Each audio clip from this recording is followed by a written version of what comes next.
Mukunda Silks grand opening on 23rd November at Dilshuk Nagar. 1400 rupees sarees, 111 rupees fancy pattu sarees, మీ సొంతం. ప్రస్తుతం మనతో పాటు ఉన్నారు ఆధ్యాత్మిక గురువులు, ప్రణవ పీఠాధిపతులు, త్రిభాషా మహా సహస్ర అవధాని డాక్టర్ శ్రీ వద్దిపర్తి పద్మాకర్ గారు. ఇప్పుడు గురుగారితో మాట్లాడి మరిన్ని విషయాలు తెలుసుకుందాం. గురుగారు, ఇప్పుడు మీరు అన్నారు అమ్మవారైనా కృష్ణుడైనా శివుడైనా అంతా ఒకటే శక్తి స్వరూపము, మూర్ఖులు అని చెప్పి. ఈ మధ్య కాలంలోనే నాకు జరిగిన ఒక ఎక్స్పీరియన్స్. నేను ఎక్కువగా శివుణ్ణి ఆరాధిస్తూ ఉంటా. ఎందుకు అనవసరంగా నువ్వు శివుణ్ణి ఆరాధిస్తున్నావు, అమ్మవారిని పట్టుకో, శివుడిని ఆరాధిస్తే ఏం ఫలితం లేదు, వాడు పిచ్చోడు, ఇంకా ఎక్కువ ఇబ్బందులు పెడతాడు అని చెప్పి అన్నారు. దానికి నేను ఏం సమాధానం చెప్పాలంటారు? నేను ఎలా నిర్ణయం తీసుకోవాలంటారు? అవతల మూర్ఖులు అయితే వాళ్ళకేం సమాధానం చెప్పద్దు, మన పని మనం చేసేద్దాం. కొంచెం జ్ఞాని అయితే అజ్ఞానంతో కాకుండా కొంత జ్ఞానం కలిగితే వాడికి సమాధానం చెప్పచ్చు. అందుకే భర్తృహరి సుభాషితాలు చాలా గొప్పవి. అజ్ఞ సుఖమారాధ్య. అజ్ఞ అంటే ఏమీ తెలియని వాడు ఉన్నాడు, వాడు మూర్ఖుడు కాదు, ఏమీ తెలియని వాడు.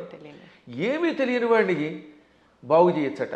అజ్ఞ అంటే ఏమీ తెలియని వాడు, సుఖం ఆరాధ్య బాగా చెప్పడానికి అర్హుడు. ఏమీ తెలియని వాడు కూర్చోబెట్టి చెప్పచ్చు. అంతే. సుఖతరం ఆరాధ్యతే విశేషజ్ఞ. బాగా చదువుకున్న పండితుడికి చెప్పచ్చు, ఏమీ తెలియని వాడికి చెప్పచ్చు, బాగా తెలిసిన వాడికి చెప్పచ్చు. జ్ఞానలవ దుర్విదగ్ధం బ్రహ్మాపి నరన్నరంజయతి. జ్ఞానలవ దుర్విదగ్ధుడు అంటే అర్థం ఏంటనమాట? తెలుసున్నది ఎంత, లవము అంటే కొంచెం, కొంచెం తెలుసు కానీ అన్నీ తెలుసని వాడికి అహంకారం. ఈ మధ్యన అలాంటి వాళ్ళు ఎక్కువైపోయారంట యూట్యూబ్లో. వాడికి ఏం తెలియదు, నాకు తెలుసని అహంకారం. అలాంటి మూర్ఖుణ్ణి బ్రహ్మాపి నరన్నరంజయతి. అటువంటి నరుణ్ణి బ్రహ్మ కూడా బాగు చేయలేట. వాడికి ఏం చెప్పలేడు, బ్రహ్మ వచ్చి చెప్పిన వెండవాడు. అందుకే కొంతమంది మూర్ఖులు చూసారా, నేను దేవుడు చెప్పినా చేయను, దేవుడు వచ్చి దిగొచ్చినా విన్న అంటాడు. వీడి మొహానికి దేవుడు దిగి వస్తాడా? ఏ దేవుడే కదా, దెయ్యం కూడా దిగిరాదు. అంచేత అటువంటి వాళ్ళకి మనం చెప్పక్కర్లేదు, మన పని మనం చేయాలి. కానీ ఒక గొప్ప అద్భుతమైన శ్లోకం ఆది శంకరాచార్యుల వారు మనలాంటి వాళ్ళ కోసమని దేవి అపరాధ క్షమాపణ స్తోత్రంలో రాశారు. ఆ స్తోత్రం పేరేంటి? దేవి అపరాధ క్షమార్పణ స్తోత్రం. అమ్మా నన్ను క్షమించు అని చిట్ట చివరి చెప్పే స్తోత్రం. అద్భుతమైన స్తోత్రం అది. కొంతమంది వాళ్ళు అది కూడా ఆయన రాయలేదని పిచ్చివాదం చేసేవాళ్ళు ఉంటారు, వాళ్ళని మనం పక్కన పెట్టేద్దాం. కానీ చితాభస్మాలేపో గరళమశనం దిక్పటధర జటాధారి కంఠే భుజగపతిహారీ పశుపతి కపాలీ భూతేశో భజతి జగదీశైక పదవీం భవాని త్వత్పాణిగ్రహణ పరిపాటీ ఫలమిదం. భవాని అంటే ఓ పార్వతి, నీ భర్త శివుడి దగ్గర ఏముందమ్మో గొప్పతనం. ఇది ఎంత గొప్పగా ఉంటుంది. ఈ స్తోత్రం చివరిదాకా వినాలి జాగ్రత్తగా. ఆయన చితాభస్మాలేప. ఎవడో శవాన్ని తీసుకెళ్ళి శ్మశానంలో కాల్చారు. ఆ కాల్చగా వచ్చిన బూడిని ఏమంటారు?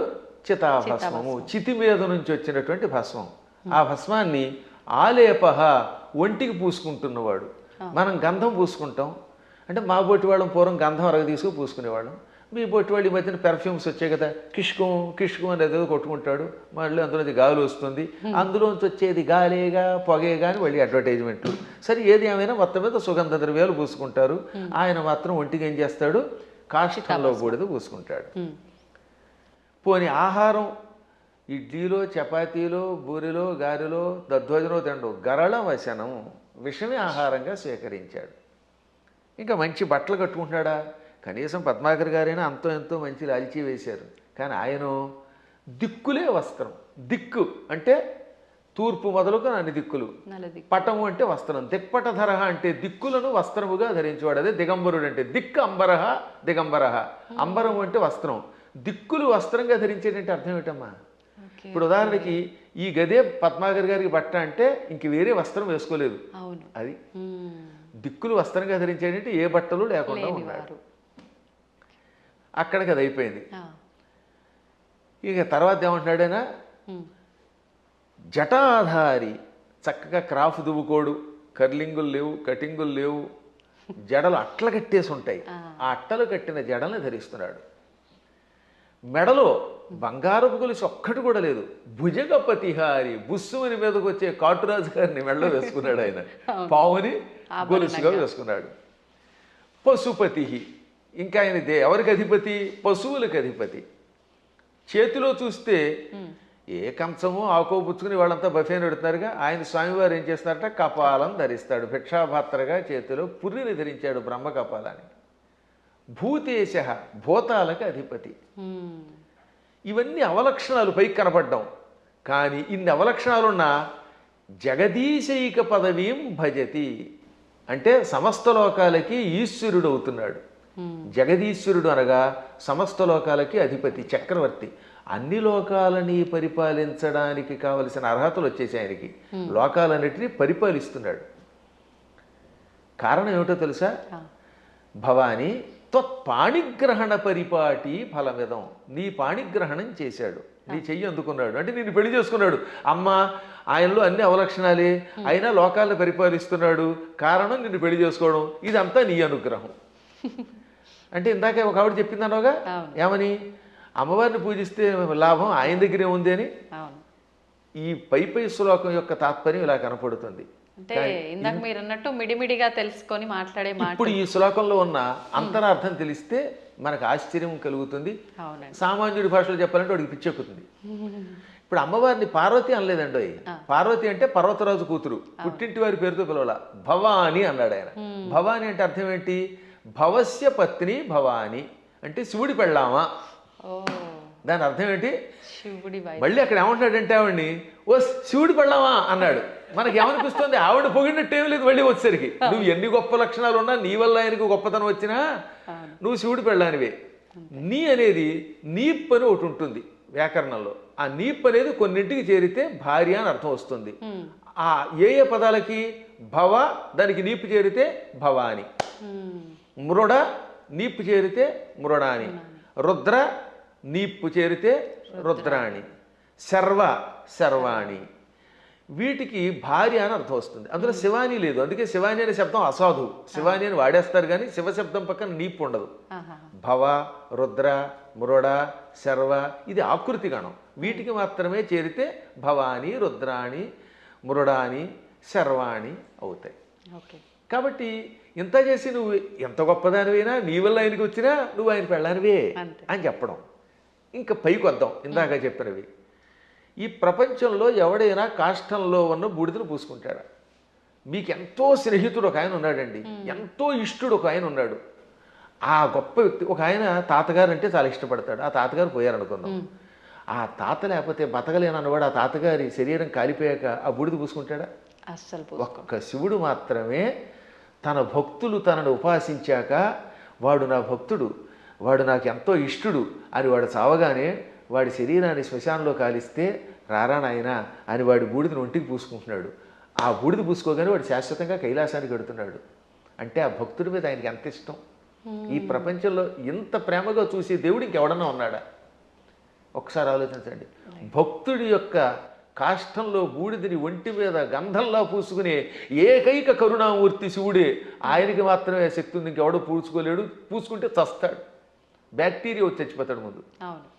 రెండవది గరళ మశనం, పాలసముద్రం చిలికారు. ఈ పాలసముద్రంలో అమృతం వస్తుంది అనుకుంటే మొట్టమొదటి పుట్టింది విషం. భయంకర కాలకోట విషానికి లోకాలన్నీ కాలి బూడిదైపోయాయి. అందులోంచి పొగొచ్చింది. అందరూ దిక్కులేక శివ రక్షించమని ఆయన దగ్గరికి వెళ్ళారు. ఒక్కడ తాగాడా దాన్ని ఎవడన్నా? ఇంతమంది సోకాళ్ళు దేవతల్లో ఒక్కడన్నా దాన్ని తాగి రక్షించాడా?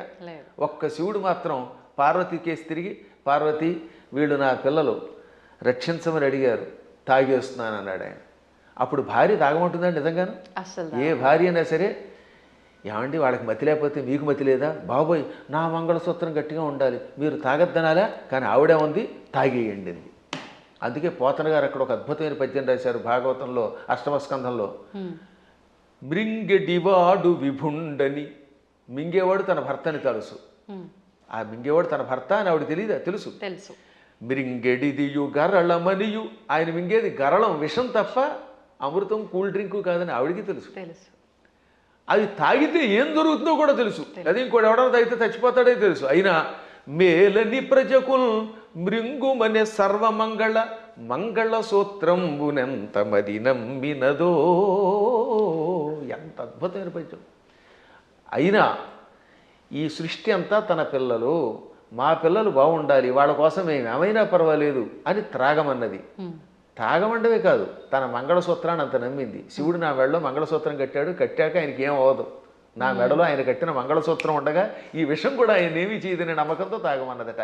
అది వాళ్ళ దంపత్య యొక్క బంధం. ఆ దంపతులు ఇద్దరిలో ఎవరు గొప్ప ఎవరు తక్కువ అంటే అది అజ్ఞానం. ఈవిడ వల్ల ఆయన, ఆయన వల్ల ఈవిడ. ఇంతకీ ఎందుకు చెప్తున్నానంటే, నేను అంతటి కాలకోట విషమును టక్కన చేతిలోకి తీసుకుని ఇంత నేరేడు పండు ముద్దగా మార్చి మింగాడు. ఆయన మింగడం కూడా కంఠంలో ఎక్కడ పెట్టుకున్నాడు, సరిగ్గా ఈ కంఠం దగ్గర పెట్టాడు. లోపల లోకాలు ఉన్నాయట, బయట లోకాలు ఉన్నాయి.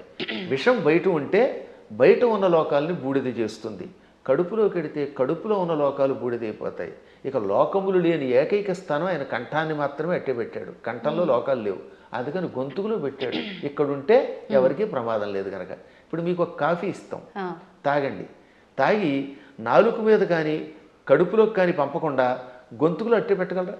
అస్సలు సాధ్యం. గుటక వేస్తే టక్కన కిందకి దిగిపోవాల్సిందే, లేదా అతి కష్టమే నోట్లో పెట్టాలి. అది కూడా ఎంతసేపు పెట్టగలం, బయటనే ఉమ్మాలి, అవునా? అటువంటిది అంత కాలకోట విషయాన్ని ఇక్కడ బంధించే శక్తి ఏ దేవతకు ఉంది? ఒక్క శివుడికి ఉన్నది. అందుకే తెల్లని శివుడి శరీరం కూడా, శివుడు కూడా నాలా అందంగా తెల్లగా ఉండేవాడు.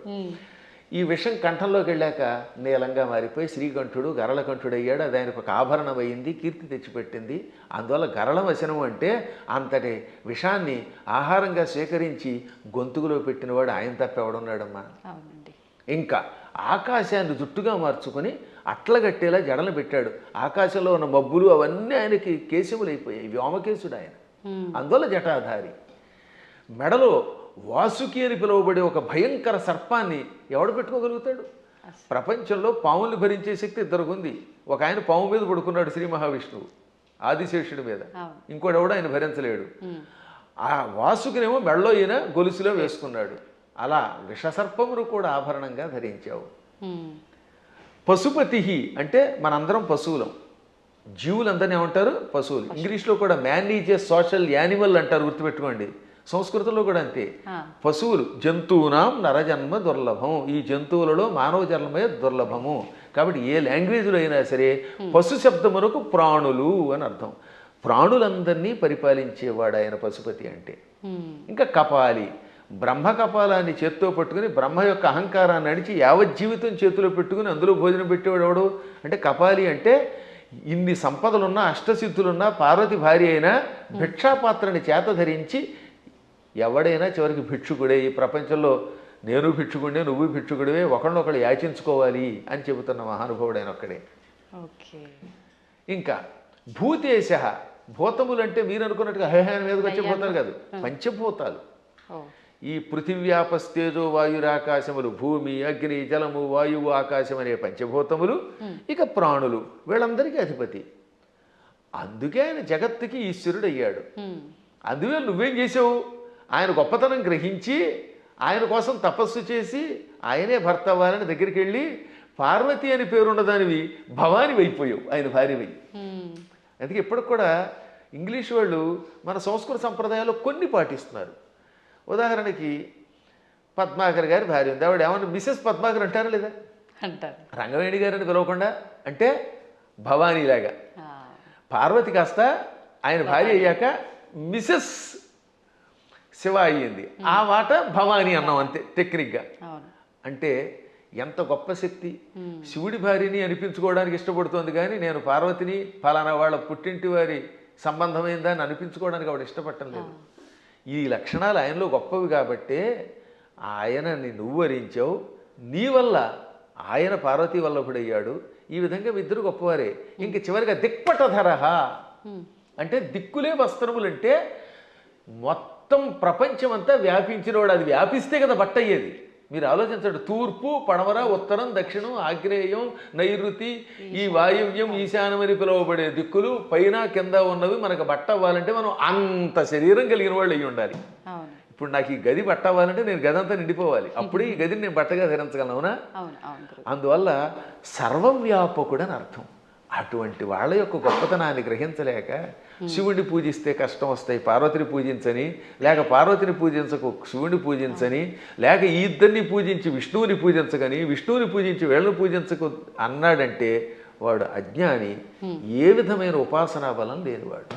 అందువల్ల వీటికి అతీతంగా సర్వవ్యాపకుడైన శివుడు ఆయన ఏకో దేవ, ఏకో దేవ కేశవో వా శివో వా, ఒకడే దేవుడు. నువ్వు శివుడను, కేశవుడను, పార్వతి అను, లేక లక్ష్మి అను, సరస్వతి అను, కుమారస్వామి అను, విఘ్నేశ్వరుడను, ఇన్ని రూపములతో కనపడుతున్న పరమాత్మ ఒక్కడే. గురుగారు, అంటే మాలాంటి జ్ఞానం లేని వాళ్ళము ఇలాంటి పిచ్చి ప్రశ్నలు వేయటంలో అర్థం ఉంది, వాదించడంలో అర్థం ఉంది. కానీ ఎంతో జ్ఞానం ఉండి నలుగురికి చెప్పే స్థాయిలో ఉన్నవాళ్ళు కూడా కొంతమంది శివకేశవుల ఇద్దరు భేదం చూపించి మేము శైవులము, మేము వైష్ణులము ఇలా మాట్లాడుతూ ఉంటారు కదా, మరి దాని గురించి ఏమంటారండి? అక్కడే అసలు వాళ్ళ జ్ఞానులు అనకూడదు, వాళ్ళు భక్తులు అంతే, మూఢభక్తులు. వాళ్ళు భక్తులే. మూఢభక్తి ఏం చేస్తుందో తెలుసా?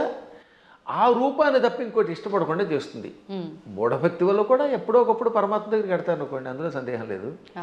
జ్ఞానభక్తి కలిగిన వాడు అలా ఎందుకంటాడు? జ్ఞానంతో ఉన్నవాడు వాడు ఏ రూపం చూస్తే ఆ రూపంలోనే ఇంకోటి చూస్తాడు. మహానుభావులైన ఋషుల్ని నేను చూశాను కదా, వశిష్ఠుడు ఉన్నాడు, రాముడిలో శివుని చూడగలిగాడు, శివుడిలో రాముడిని చూడగలిగాడు. కైలాసాల్లో వైకుంఠం చూడగలిగాడు, వైకుంఠంలో కైలాసాన్ని చూడగలిగాడు. అమ్మవారి దగ్గరికి వెళ్ళారు. దుర్వాసుడు అన్ని లోకాలకి వెళ్ళాడు. విశ్వామిత్రుడు అలా అన్నీ చూడగలిగాడు. వాళ్ళు జ్ఞానులు. ఇంకా మూఢభక్తులు అంటే ఏమిటనమాట? నేను ఆ రూపమును తప్ప ఇంక దేన్ని చూడండి అంటాడు ఆయన. ఆ ఆశ్చర్యం ఏమిటంటే, తులసీదాసు గారు తన ఆత్మచరిత్ర రాసుకున్నాడు. ఆయన బృందావనం వచ్చాడు. అక్కడ కృష్ణుడు కనపడగానే కళ్ళు మూసుకున్నట్ట. ఏమి నాయనా నన్ను చూడగానే కళ్ళు మూసుకున్నావు, నన్ను ఎందుకు చూడటం లేదంటే, నేను రామభక్తుడిని, రాముడి తప్పేవాడిని చూడన్నాడు. అప్పుడు ఆ కృష్ణుడు ఏమన్నాడు? రాముడైనా కృష్ణుడైనా నేనే కదా, నువ్వు భాగవతం చదివిన వాడివి, నేను ఎన్నో అవతారాలు ఎత్తానని నీకు తెలుసు కదా అంటే, అన్నీ నాకు అనవసరం, నువ్వే అన్ని రూపాలు, నువ్వే మత్స్య కూర్మాది సమస్త అవతారాలు ధరించావు, అయినా నేను రాముడి తప్ప చూడను, నాకు ఆ కోదండం పుచ్చుకుని ఏకపత్నిరతుడిగా ఉన్న రాముడే కావాలి, కృష్ణుడు వద్దన్నాడు. అప్పుడు ఆయన నవ్వి రాముడిగా, ఇది కృష్ణ విగ్రహంలో ఉన్న స్వామివారు రాముడిగా దర్శనమిచ్చాక అప్పుడు నమస్కరించాడు. అప్పుడు ఆయన కనువిప్పు కలగజేసి, పిచ్చివాడా, పువ్వులు వేరైనా ఏ పువ్వుతో చేసినా పూజ ఒకటే కదా, అంతే అండి. ఎదురుగుండా నువ్వు ఒక విగ్రహం పెట్టుకున్నావు, ఒక్కోసారి గన్నేరు పువ్వులు, ఒక్కోసారి మందార పుష్పాలు, మరోసారి ఏమో సంపంగులు ఇలా దొరుకుతాయి. ఏ పుష్పంతో పూజ చేసినా పూజ ఒకటే, పువ్వులు వేరైనా పూజ ఒకటే. అలాగే మూర్తులు వేరైనా అందులో ఉన్న చైతన్యం ఒకటే. ఈ మాత్రం జ్ఞానం లేకపోతే నీకు ఎప్పటికీ మోక్షం వస్తుందనగా అప్పుడు పశ్చాత్తాపంతో ఆయన రాముడైనా కృష్ణుడైనా ఒకటే అని హిందీలో ఒక స్తోత్రం రాశాడు. దాన్ని తెలుగులోకి అనువాదం చేసి శ్రీకృష్ణాంజనేయ యుద్ధం అని ఒక సినిమా ఉందిరండి, అందులో చాలా అద్భుతంగా రాశారు. ఘంటసాల వారు చాలా బాగా పాడారు. చిట్ట చివరిలో ఆంజనేయుడు జ్ఞానోదయం పొందినట్టుగా ఆ పాట పెట్టారు.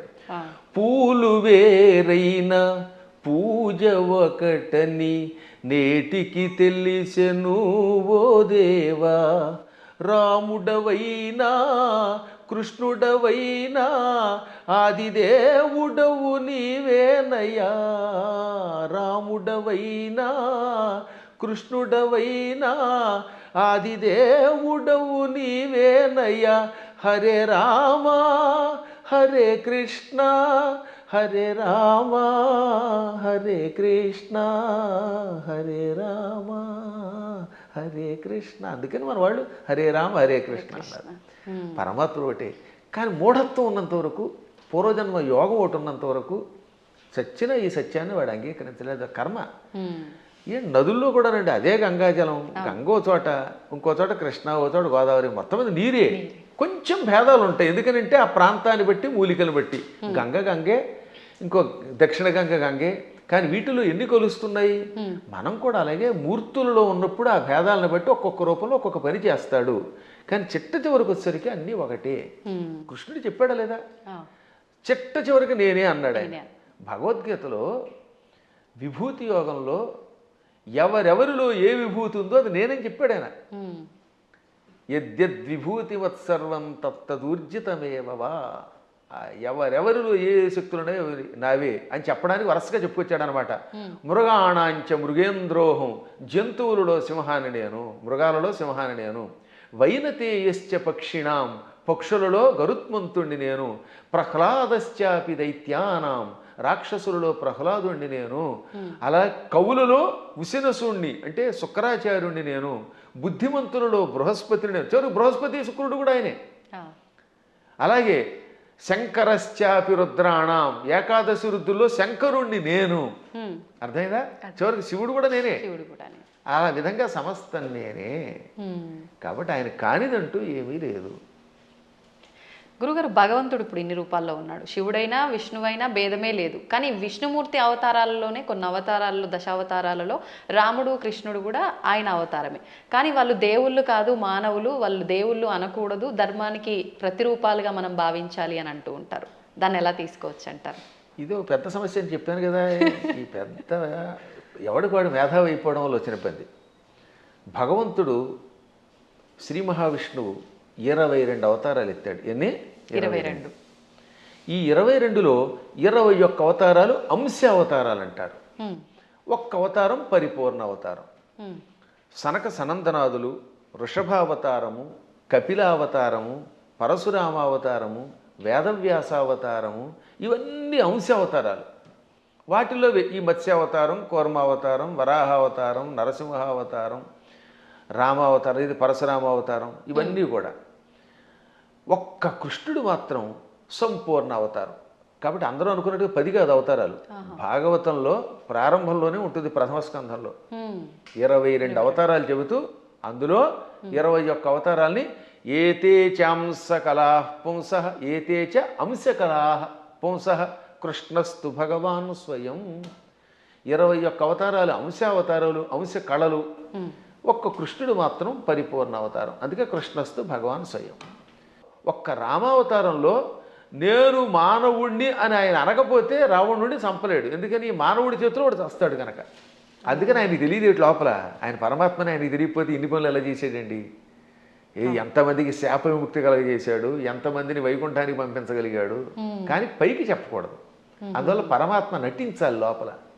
అందుకని మర్యాద పురుషోత్తముడుగా ఆత్మానం మానుషం మన్యే రామం దశరథాత్మజం. దేవతలంతా చిట్ట చివర వచ్చి ఏది రావణవధ అయిపోయాక నువ్వు విష్ణువు అంటే మీరేదో విష్ణువు అంటున్నారు, అదిని పొగుడుతున్నారు, నాకు తెలియట్లేదు, నేను మాత్రమే అనుకుంటున్నాను, నన్ను నేను మానవుడు అనుకుంటున్నాను. ఆత్మానం అంటే నన్ను మానుషం మన్యే, మనిషిగా భావిస్తున్నాను. మన్యే అంటే భావిస్తున్నాను, అనుకుంటున్నాను. పైగా ఎవరట? రామం దశరథాత్మజం, దశరథుడు కొడుకైన రాముడు అనుకుంటున్నాను, మీరెవరో అంటున్నారంటే అప్పుడు శివుడు వచ్చామన్నాడు. అక్కడ భలే చెప్తాడండి వాల్మీకి. షడర్థ నయన శ్రీమాన్ అన్నారు శివుణ్ణి. ఏమన్నారు? షడర్థ నయన. అసలు ఇటువంటి పదాలు వాల్మీకి తప్ప ఎవరు రాయలేరు, కవులు కాబట్టి బాగా రాస్తారు. నయన అంటే కళ్ళు కలిగినవాడు. షట్ అంటే అన్ని 6, అందులో అర్ధ అంటే అంత సగం. షడర్థనైన అంటే 6లో సగం 3 కళ్ళు కలిగిన బట్ట త్రినేత్రుడ. ఎంత త్రినేత్రుడు అనడానికి ఎంత చమత్కారం చేయాలి, బలి పెడతాడు కదా. అదే కవుల యొక్క చమత్కారం. అందువల్ల కవుల చమత్కారం తెలియక రామాయణం అర్థం కాక ఏదో పిచ్చివాగుడు అవుతారు. కానీ షడర్థనైన అండంలో అర్థం ఏంటో తెలుసా?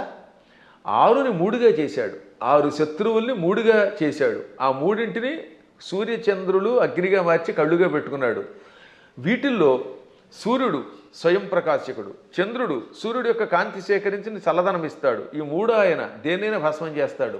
అంటే కామక్రోధ లోభమోహ మదమాత్సర్యాలనే శత్రువుల్ని 3 ముద్దలు చేసి ఈ 3 ముద్దల్ని కూడా ప్రజలకి త్రిగుణముల రూపంలో ఇచ్చి త్రిగుణములతో కూడిన ప్రజల్ని త్రిగుణాతీతుల్ని చెయ్యగలిగే శ్రీమాన్ సంపదలు కలిగిన వాడు శివుడు. అసలు శివుడి యొక్క వైభవాన్ని, దాని గురించి ఇప్పుడు మీకు ధర్మ సందేహాల్లో కాబట్టి క్లుప్తంగా చెబుతున్నాను. కానీ దీనికి ఎంతో వ్యాఖ్య చేయొచ్చు. అటువంటి శివుడు, నాయన నువ్వు సాక్షాత్తు విష్ణువువి, దేవతలంతా ప్రార్థించటం వల్ల రాముడిగా అవతరించి దుష్ట శిక్షణ శిష్టరక్షణ చేసావు తప్ప సామాన్యుడు కాదు అని చెబితే దశరథుడు మళ్ళీ వచ్చి ఆయన్ని స్తుతించాడు, బ్రహ్మాదులు స్తుతించారు. అప్పుడు అర్థం అవట్లేదా ఆయన సాక్షాత్తు స్వామిని? కాబట్టి అవేమో ఏదో మానవ అవతారాలు అంటే ఎలా ఒప్పుకుంటాం? మానవుడిగా అవతరించి మానవుడిగా నటించి ధర్మమును లోకమునికి ఇచ్చిన ఆది విష్ణువు. అది మర్చిపోకూడదు మనం. మళ్ళీ మనకి ఇలాంటి అనుమానాలు మనకి రాకుండా, రాముడు నేను మానవుడన్నా మనకు అనుమానం రాకుండా ఉండడానికి శివుడు మొదలైన వాళ్ళకే చెప్పించాడు. చిట్ట చివర పట్టాభిషేకంలో ఏం చెప్పాడు వాల్మీకి? ఆదిదేవో మహాబాహు హరిర్నారాయణ ప్రభు సాక్షాద్రామో రఘుశ్రేష్ఠ శేషో లక్ష్మణ ఉచ్యతే. ఇది పట్టాభిషేకంలో చిట్ట చివరి శ్లోకాలు.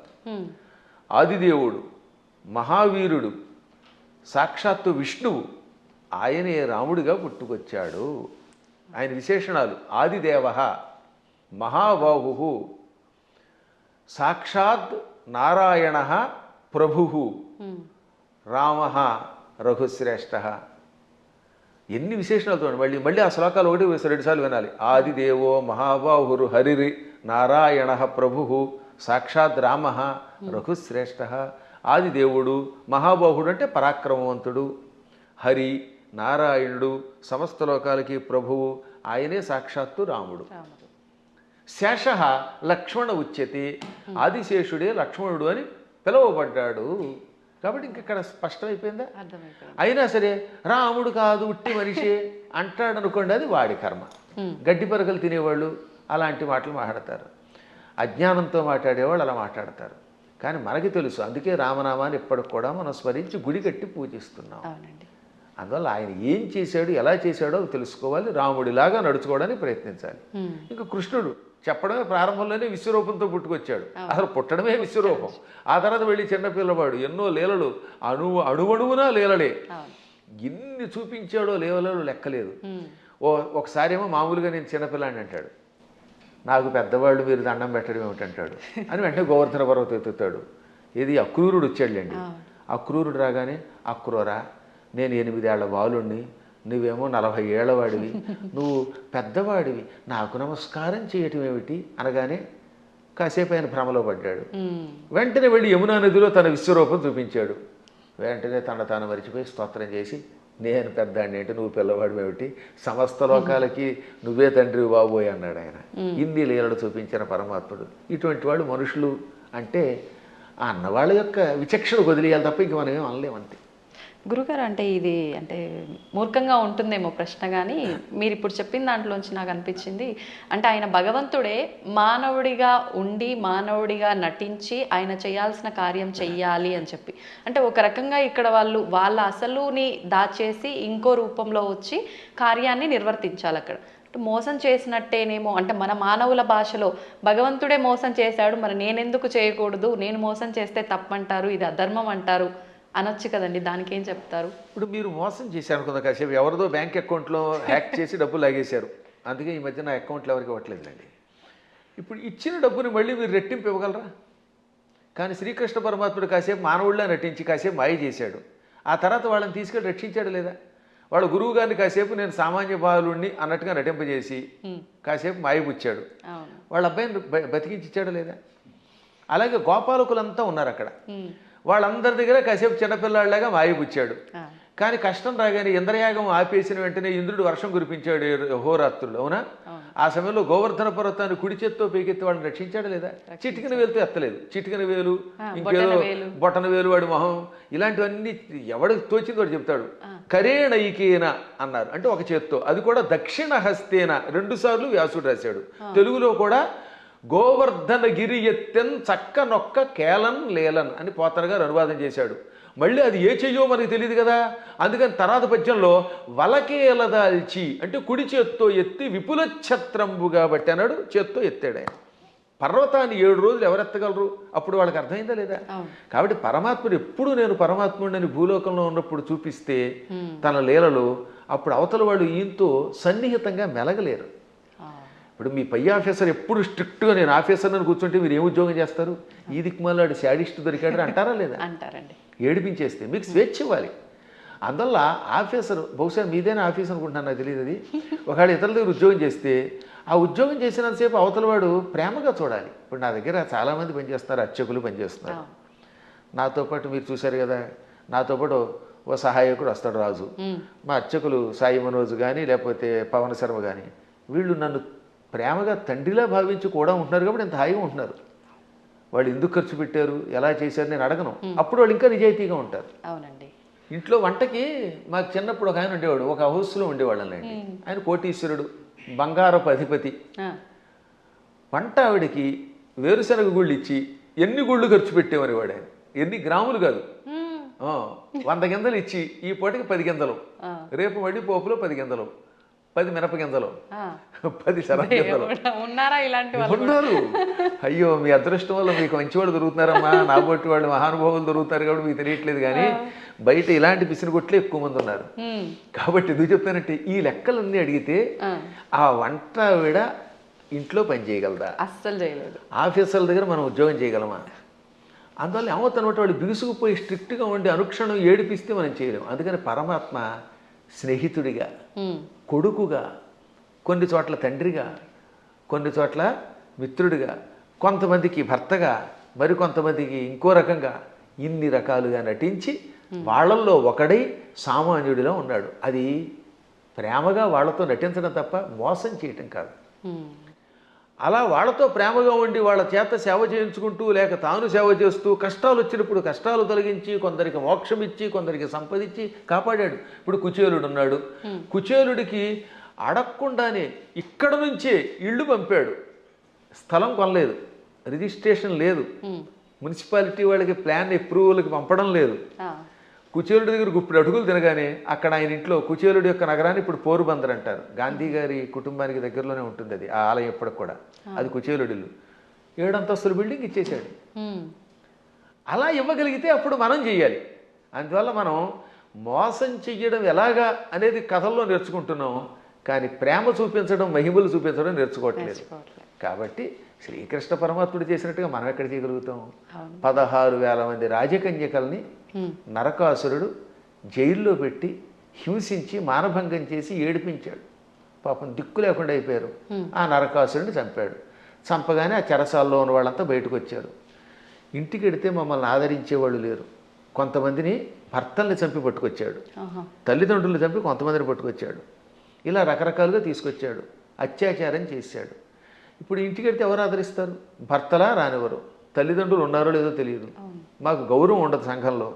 అందుకని మమ్మల్ని రక్షించమని మనస్సులో కోరుకుంటే ఈ 16,000 మందిని ఒకేసారి 16,000 మంటపాలు కట్టించి, 16,000 పెళ్లి మంటపాలు, వేదికలు కట్టించి 16,000 మంది మెడలో ఒకేసారి 16,000 రూపములతో మంగళసూత్రం కట్టి పెళ్లి చేసుకున్నాడు. ఇలా చేయమని చూద్దాం. నువ్వు కృష్ణుడిలాగా 16,000 మందిని పెళ్లి చేసుకుంటానంటే 16,000 మందికి ఒకేసారి తాళి కట్టగలవా? ఇన్ని మండపాలు ఒకేసారి ఏర్పాటు చేయగలవా? అందరి ఇళ్లలో ఉండగలవా? వాళ్ళందరినీ ఇలా గౌరవంతో కాపాడగలవా? చేయలేవు నీ మొహం. అందువల్ల కృష్ణుడితో పోల్చుకోవాలంటే నీ లెవెల్ అలా ఉండాలి. ఇంకొక విషయం చెప్పాలి ఇక్కడ. ఒక రోజున నారదుడు అంతటి వాడికి అనుమానం వచ్చింది. ఎందులో? భాగవతంలోనే. మళ్ళీ ఇంకో పురాణం కాదు, భాగవతంలోనే. ఒక రోజున నారదునికి కృష్ణుడి మీద అనుమానం వచ్చింది. ఏది ఇంత నిత్యం నారాయణ అని ఆయనకు కూడా మాయ. ఇదే మాయ అంటే. ఇప్పుడు మీరు నా ఎదురుగుండా కూర్చున్నా మీరు అప్పుడప్పుడు నన్ను కూడా సామాన్యుడని ఎలా మాయలో పడిపోతూ ఉంటారో అలాగా కృష్ణ పరమాత్ముడి నామస్మరణం చేసే నారదుడు కూడా కృష్ణుడిని సామాన్యుడు కదా, ఇంతమంది భార్యలతో ఎలా వేగుతున్నాడు, 16,108 మందితో ఎలా వేగుతున్నాడు పరిశీలించాలి అనిపించింది. ఇది మాయ అంటారు దీన్ని. అందుకని వెంటనే ముందు ఏం చేశాడు? రుక్మిణీ మాత ఇంటికి వెళ్ళాడు. రుక్మిణీదేవి ఇంట్లో ఇద్దరు రుక్మిణీదేవి గదిలో ఒక మంచం మీద కూర్చొని సరదాగా పాచికలు ఆడుకుంటున్నారు, జోదం ఆడుకుంటున్నారు. రావోయ్ నారద అన్నాడు ఆయన. ఓ నమస్కారం చేసి, ఇప్పుడు రుక్మిణి దగ్గర ఉన్నాడు కదా, ఇక్కడ నుంచి రెండో భార్య జాంబవతి దగ్గరికి వెడదాం. రెండో ఆవిడ జాంబవతి, 3 సత్యభామ. ఎందుకని? శమంతకమణిని తీసుకురావడానికి వెళ్ళింది ముందు జాంబవతి దగ్గరికి. జాంబవతిని పెళ్లి చేసుకుని వచ్చాక ఆ తర్వాత సత్రాజిత్తుకి మణిస్తే 3వ భార్య సత్యభామ అయ్యింది. ఇప్పుడు ఏం చేశాడు? రెండో భార్య దగ్గరికి వెళ్ళాడు. అక్కడ కృష్ణుడు కనపడలేదు, జాంబవతి కనపడింది. అమ్మ జాంబవతి, ఈ కృష్ణుడు ఉన్నాడే ఆ రుక్మిణి దగ్గర అనేదో చెప్పబోతూ ఉంటే, ఏమిటి మహర్షి చెబుతున్నారు ఆవిడికి అని ఆవిడ పక్క నుంచి వచ్చేసాడు ఈయన. మా ఆయన ఇప్పటిదాకా నా పక్కనే ఉన్నాడు, నాకు జడేస్తున్నాడు, నువ్వేదో రుక్మిణి అంటున్నావు ఏమిటంది. అబ్బాయి లేదమ్మా, రుక్మిణి దగ్గరికి వెళ్లకుండా నీ దగ్గరికి వచ్చాడని చెప్పబోతున్నానని మాట మార్చి ఇక్కడి నుంచి సత్యభామ దగ్గరికి వెళ్ళాడు. అమ్మ సత్యభామ, నీకెన్ని కష్టాలు వచ్చాయి అనబోతూ ఉండగా, సత్యభామ ఏం కష్టాలు వచ్చాయి? మా ఆయన నాకు వంట చేసి పెడుతున్నాడు అంది. ఆ లోపల వంట చేసి పెడుతున్నాడు.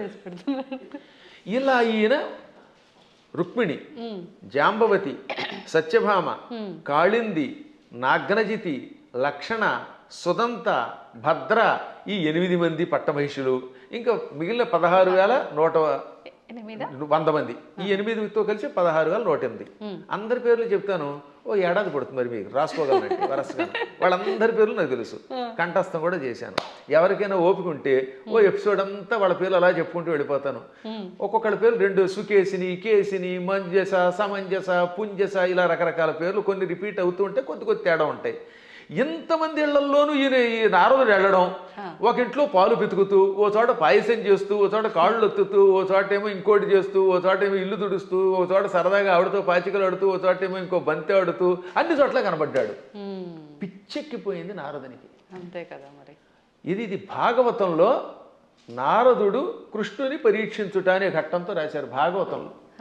అప్పుడు ఆయనకి జ్ఞానోదయమై, నేను నిరంతర హరినామస్మరణం చేసిన వాడిని, నారాయణుడు సర్వాంతర్యామని తెలుసు. అసలు విష్ణువు అనే శబ్దం మనకు అర్థం ఏమిటి? వ్యాపకశీలత్వాత్ విష్ణు, అంతటా వ్యాపించి నిండి ఉన్నవాడు కనుక విష్ణువు అని పేరు.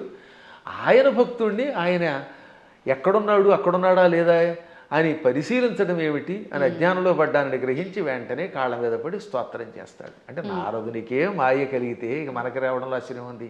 కాబట్టి అన్ని చోట్ల ఉంటాడు ఆయన. ఆయన స్థాయిని మనతో పోల్చుకుని ఆయన ఎలా ప్రవర్తిద్దామంటే, పులిని చూసి నక్క వాతలు ఎట్టుకుంటే వాతలు మిగులుతాయి, ఉన్న చర్మం పోతుంది, కానీ పులి మచ్చలు రావు.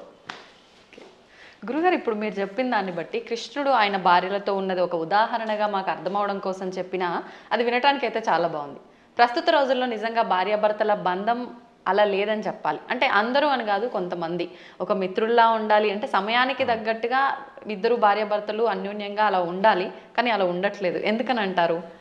ఇప్పుడున్న కారణం ఏంటి చెప్పమంటానమ్మా? అసలు సగం సినిమాలే పాడి చేస్తున్నాయి కొంత, ఇప్పుడు సినిమాలు మరికొంత. మనుష్యులలో ఆర్థిక స్వాతంత్రం వచ్చేసింది.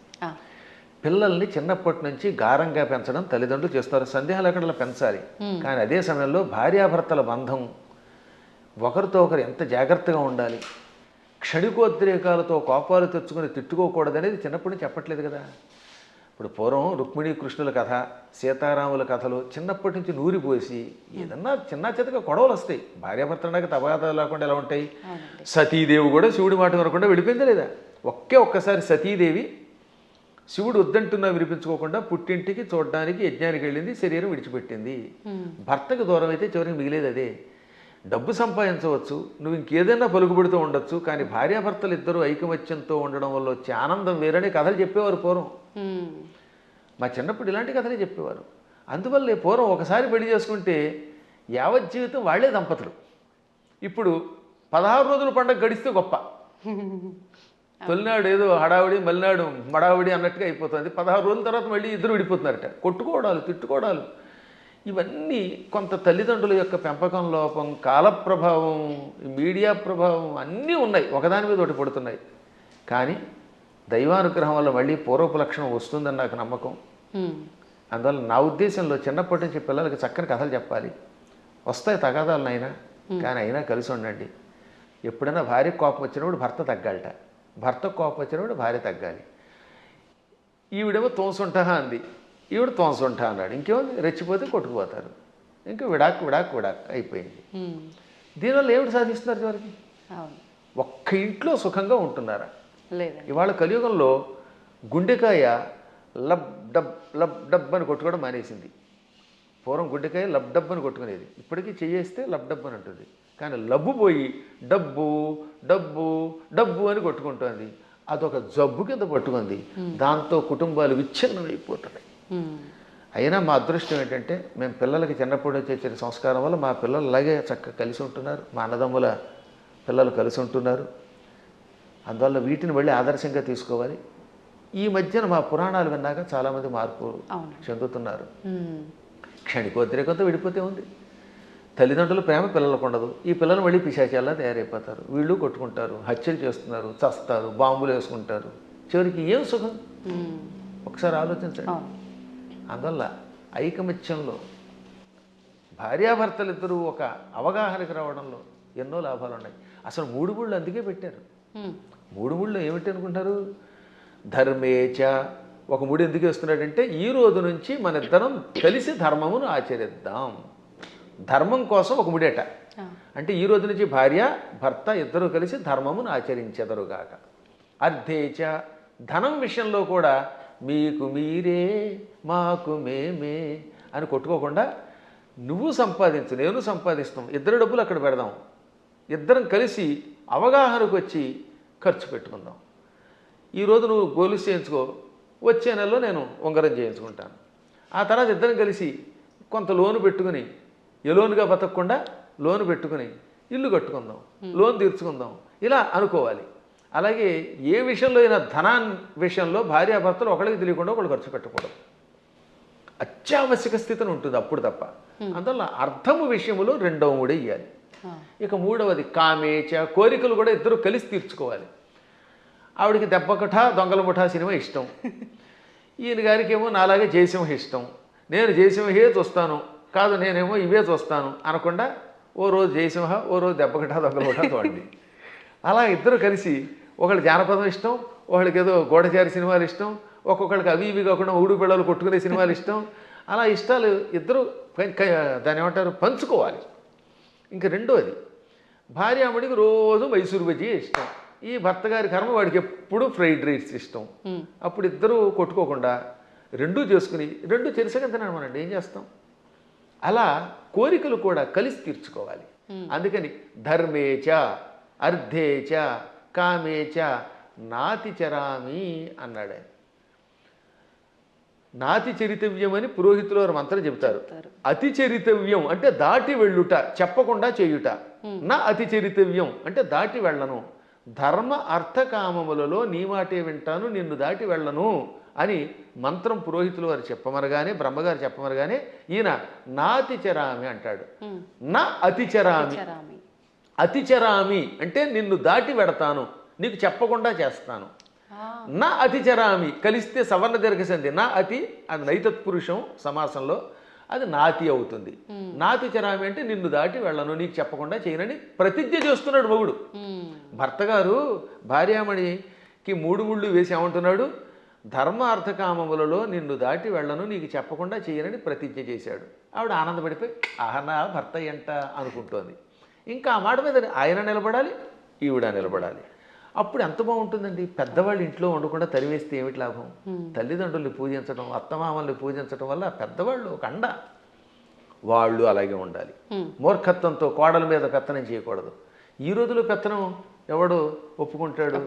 మీరు ₹1,00,00,000 జీతం ఇచ్చినా సరే ఒక్కరోజు ఏదన్నా అంటే వాళ్ళకి మండిపోతుంది. నేను చూశాను కదా, మన దగ్గర పనిచేసే అసిస్టెంట్లకి ఇచ్చినంతకాలమే ఆనందం. ఎప్పుడన్నా ఎరా ఈ పూట ఎందుకు అగరత్ వెలిగించలేదంటే నేను ఎందుకు వెలిగించాలని అంటాడు వాడు. ఎవరి మాట ఎవరు వింటలేదమ్మా, మేము చూస్తున్నా. నాకంటే మీకు బాగా తెలుస్తుంది, ఎందుకంటే మేము కొంచెం పురాణం రంగంలో ఉంటాం. మా దగ్గరకు వచ్చిన వాడు ఎక్కడికి పోడు. కానీ మీరు చూస్తారు ఛానల్స్ ఉన్నాయనుకుందాం, ఛానల్స్లో పైవాడు ఏదనంటే మర్నాడే ఉద్యోగం మానేడు ఇంకో ఛానల్, ఇది కాదు అది, అది కాదు ఇది, బోల్డ్ స్టూడియోలు, బోల్డ్ యూట్యూబ్లు, బోల్డ్ యూట్యూబ్లు ఎవడో వినవు. అలాంటి చోట కొంచెం జాగ్రత్తగా అవగాహనతో ఉండాలి. అప్పుడు కుటుంబాలు నిలబడతాయి, పిల్లలు బాగుపడతారు. మన పిల్లల కోసమైనా బాగుపడద్దా? గురుగారు, ఇప్పుడు మీరు ఇందాకే అన్నారు, నేను మళ్ళీ ఆ ప్రశ్నే అడుగుతున్నాను. అంటే పెంపకం కరెక్ట్గా లేదు అని అంటే, మిగతా మతాలలో కనుక తీసుకుంటే చిన్నప్పటి నుంచే వాళ్ళ గ్రంథాలని, ఆ గ్రంథంలో ఉన్న జ్ఞానాన్ని వాళ్ళకు చదువు తర్వాత చదువుకి ముందర ఒక గంట అదే ఒక క్లాస్ లాగా పెట్టి అలాంటివి చేపించే విధానం చూస్తున్నాం. మన దగ్గరకు వచ్చేసరికి ఈ మధ్య కాలంలో ఎక్కువగా ఇలాంటి పెద్దవాళ్ళు చెప్తుంటే వింటున్నారు. అది ఎంతవరకు వింటున్నారు, ఎవరు వింటున్నారు అంటే పెద్దవాళ్ళే వింటున్నారు. గంట అరగంట చెప్పడం కదా వాళ్ళు క్రూరత్వం నేర్పేస్తారు చిన్నప్పటి నుంచి. అది తప్ప ఇంకోటి లేదు. కొన్ని మతాలు ఉన్నాయి, వాడి మతం పొద్దు నుంచి సాయంత్రం దాకా నూరిపోయటం, తేడా వస్తే ఇతర మతస్థుల్ని చంపడానికి ప్రయత్నిస్తారు. అంత మూఢత్వంతో బోధించవలసిన అవసరం కలియుగంలో మనకు కూడా వచ్చింది. ఇప్పుడు మనం బోధించట్లేదు. పిల్లలు బొట్టు పెట్టుకోకపోతే ఒప్పుకుంటున్నాం మనం, పిల్లలు గొడ్డలిప్పు తిరుగుతామంటే తిరుగు అంటున్నాం మనం. స్వేచ్ఛ కాదనట్లేదు, ఎవరి బట్టలు వాళ్ళవే, కానీ కొంతైనా మనల్ని రక్షించుకునేలా చేసుకోవాలి. ఇప్పుడు ఎవరి స్వేచ్ఛను ఎవరు కాదంటారు, ఎవరి ఇష్టమైన బట్టలు వాళ్ళే కట్టుకుంటాం. నాకు కాషాయమే ఇష్టం, నేను ఒక రకమైన సన్యాసి జీవితం గడుపుతున్నాను, కుటీచక జీవితం అంటే అది నేను ఇలా చేస్తాను, మీరు అలా చేయండి కాదని అంటారు. కానీ కొంత జాగ్రత్త వహించాలి. అందుకని చిన్నప్పటి నుంచి పిల్లలు ఏం చేయాలంటే, మనం మన పిల్లల మీద ఎంత ప్రేమ ఉన్నా బొట్టు పెట్టుకోకపోతే, విభూతి పెట్టకపోతే, లేదా నీ సంప్రదాయంలో ఊర్ధ్వపుండ్రం పెట్టకపోతే ఆ పూట అన్నం పెట్టకు. కఠోరంగా ఉండాలి వాళ్ళలాగే ఇతరులాగే. అలా అన్నం పెట్టే ముందు బొట్టు ఉంటేనే అన్నం పెట్టామనుకోండి, వాళ్ళు చిన్నప్పటి నుంచి బొట్టు పెడతారు. కానీ మనం అబ్బబ్బా సర్వమత సమానత్వం అంటే ఎక్కడ సర్వమత సమానత్వం? వాడు ప్యాంట్ లిపి కాల్చి చంపేశారు మొన్న పెహల్గాంలో. అంత క్రూరత్వంగా ఉంటున్నారు వాళ్ళు. కాబట్టి చిన్నప్పటి నుంచి మనం కూడా నేర్పవలసిందే. ప్రతిదినము భారత భాగవత కథలు, శివాజీ మహారాజు లాంటి వాళ్ళ కథలు చెప్పవలసిందే.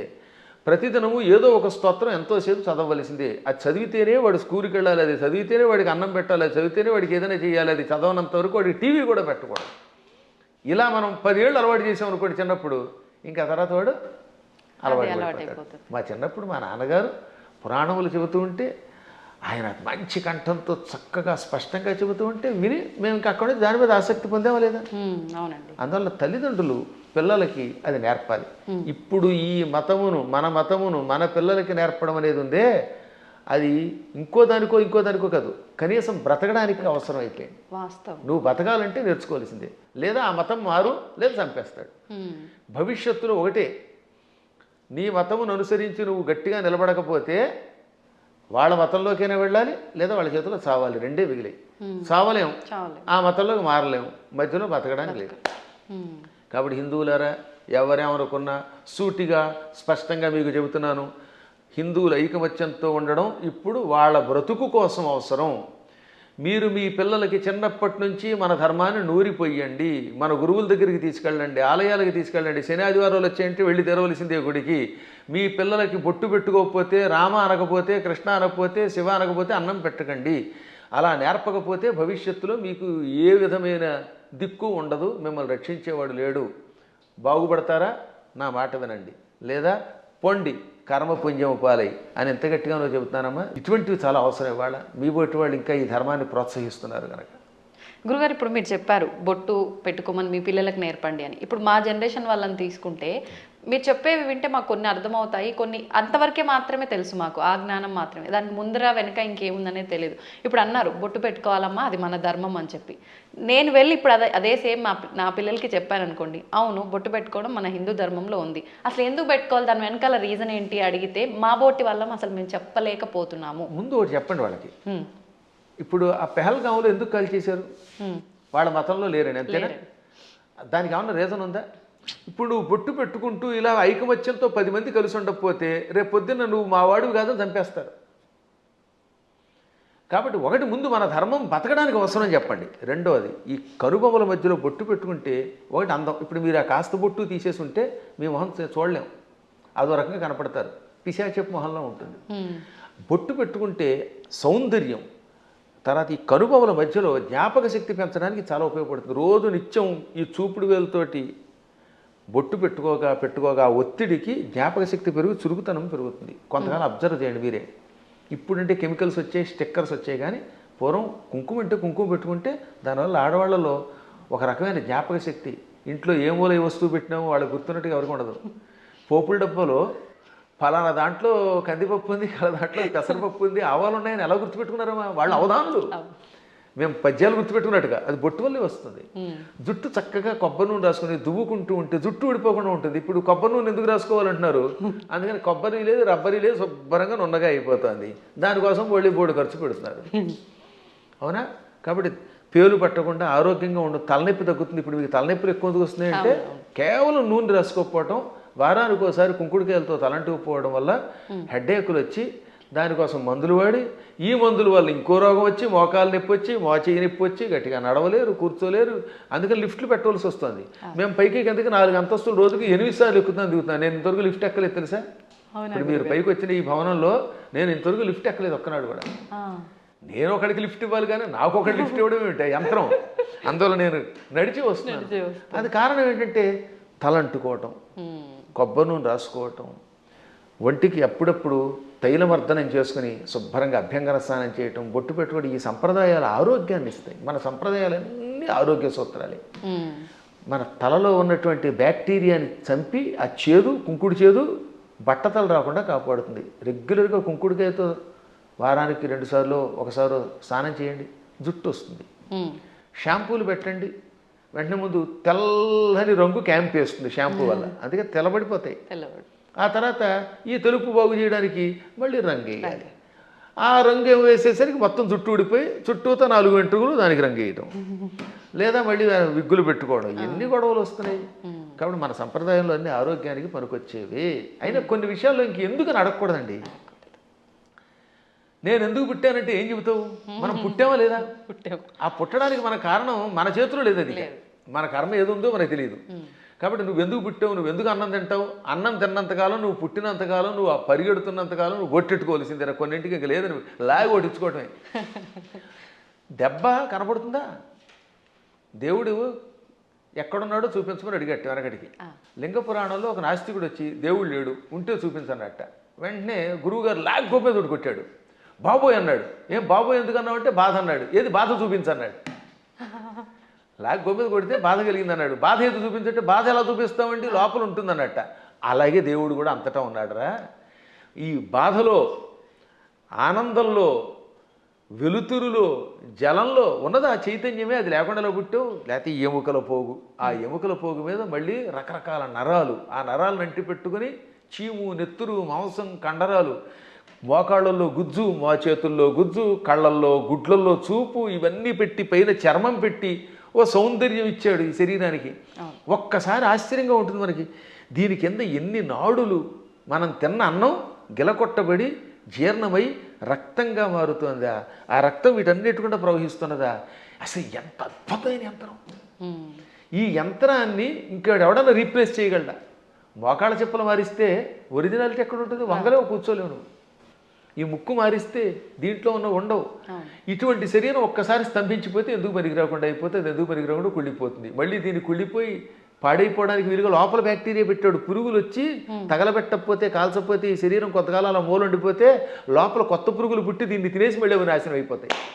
శుద్ధి చేసి వెళ్ళిపోతున్నది. అటువంటి ఈ అస్థిపంజరాన్ని దీని మీద ఇన్ని రకాలైన విశేషాలని పెట్టి సృష్టి కొంతకాలం నడిపిస్తూ మళ్ళీ వీడు వెళ్ళిపోయాక ఎక్కడికి వెళ్ళాడో తెలియకుండా చేసే అపూర్వమైన ఆ అద్భుత దివ్యశక్తే పరమాత్మ అంటే. కాబట్టి వాడు అంతటా ఉన్నాడు. పిల్లలకి పిడివాదం కాకుండా చిన్నప్పటి నుంచి కనుక నేర్పితే 8 ఏళ్ళు వచ్చాక మనం నేర్పలేము. బై బర్త్ చిన్నప్పటి నుంచి బొట్టు, బొట్టు, కట్టు, వాడికి స్తోత్రాలు నేర్పాలి. ఇప్పుడు నేను ఉదాహరణ చూస్తాను. మా మనవడు ఉన్నాడు, మా మనవరాలు ఉండేది. వాళ్ళు రామ అనకుండా అన్నం తినరు. వాళ్ళ అమ్మ నాన్న అలా పెంచుతున్నారు. శివాజీ మహారాజుకి జై అంటాడు మా మనవడు వచ్చి కత్తి తీసి. ఆ శివాజీ కథలు నేర్పారు. ఆ రకంగా చిన్నప్పటి నుంచి నేర్పితే ఖచ్చితంగా ఈ మార్గంలో వస్తారు. నేర్పినారని దరిద్రులు కొంతమంది ఉంటారు, కొంతమంది క్రూరులు. ఆ కమ్యూనిస్టులు మనమేం బాగు చేయలేము. వాళ్ళు నికృష్టులు, వాళ్ళ పక్కన వదిలేద్దాం, అది వాళ్ళ కర్మ. కానీ ముందు మన ప్రయత్నం మనం చేయాలి.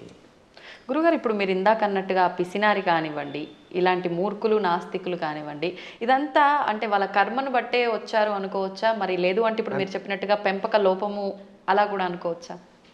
దీనిలో చాలా పని చేస్తాయి. పెంపకంలో కొంత లోపం, వాళ్ళ పూర్వకర్మలు కొన్ని, చుట్టుపక్కల వాతావరణం కొన్ని, పరిస్థితులు కొన్ని, ఇవన్నీ కర్మల యొక్క ఫలితాలు.